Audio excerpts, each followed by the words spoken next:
Facebook বুস্টের performance খারাপ হয় যে 5টি কারণে।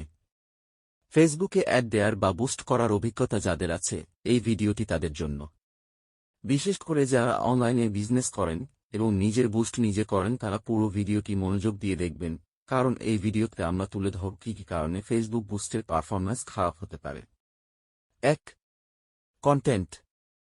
পেজের যে পোস্ট বা ভিডিওটি আপনি বিজ্ঞাপনে দিচ্ছেন সেটার উপর আপনার অ্যাডের পারফরম্যান্স নির্ভর করে। কন্টেন্টের ভাষা, ধরন, ডিউরেশন, ফরম্যাট সবকিছু অ্যাডের পারফরম্যান্স এ প্রভাব ফেলে। আপনার কন্টেন্টের কোয়ালিটি যদি খারাপ হয় বা প্রোডাক্ট বা সার্ভিস সম্পর্কে সঠিক তথ্য তুলে ধরতে না পারে, তাহলে এটা কন্টেন্ট এর ব্যর্থতা। আপনাকে বিভিন্ন ধরনের কন্টেন্ট দিয়ে এক্সপেরিমেন্ট করে বুঝতে হবে কোনটায় কাস্টমার ভালো রেসপন্স করছে এবং কোনটায় করছে না।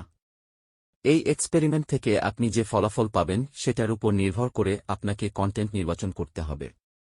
যদি কন্টেন্ট এর ধরন যাতে না হয়, তাহলে কারি ডলার দিয়েও সেল আসবে না। 2. বারবার অ্যাড এডিট করা। কম করে হলেও 70-80 ভাগ অনলাইন বিজনেস যারা করেন তারা এই কাজটা করেন। অ্যাড চালু করে 1-2 দিনের মধ্যেই আবার অ্যাড এডিট করতে বসেন। এটা ম্যাগি নো রুলস না যে 2 মিনিটে সব হয়ে যাবে। ফেসবুক একটি মেশিন এবং মেশিন কাজ করতে সময় নেয়। ফেসবুককে আপনার অ্যাডের জন্য রেজাল্ট নিয়ে আসতে সময় দিতে হবে। বারবার অ্যাড এডিট করলে একটি লার্নিং ফেজ থেকে বের হতে বেশি সময় নিবে এবং আপনার কাঙ্ক্ষিত ফলাফল আসতেও সময় নিবে। তাই অ্যাড বারবার এডিট করবেন না, সময় দিন। সময় দিয়ে দেখুন ফলাফল কেমন আসে, এরপর প্রয়োজন হলে অ্যাডের টার্গেটিং এ চেঞ্জ আনবেন। 3. টার্গেটিং ভুল করা। আমার মতে ফেসবুক টার্গেটিং একটি আর্ট এবং সায়েন্সের সম্মিলিত প্রচেষ্টা। আপনার অডিয়েন্সকে বোঝা, তাদের বিহেভিয়ার, পছন্দ সম্পর্কে জ্ঞান রাখা এবং টার্গেটিং এর মাধ্যমে তাদের কাছে অ্যাড পৌঁছে দেয়া একটি কষ্টসাধ্য কাজ।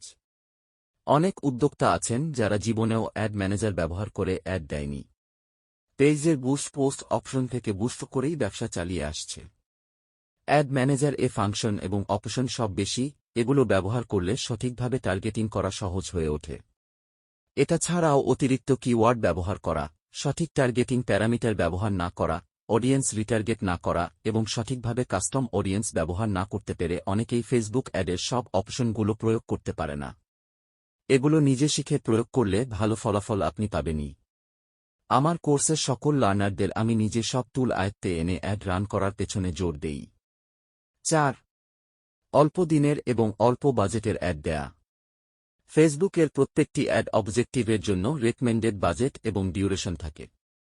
ছোট উদ্যোক্তারা যারা বুস্ট করেন তারা অনেকেই 2-3 দিনের জন্য অ্যাড রান করতে চায়। এই 2-3 দিনের অ্যাডে জীবনেও সেল জেনারেট সম্ভব না।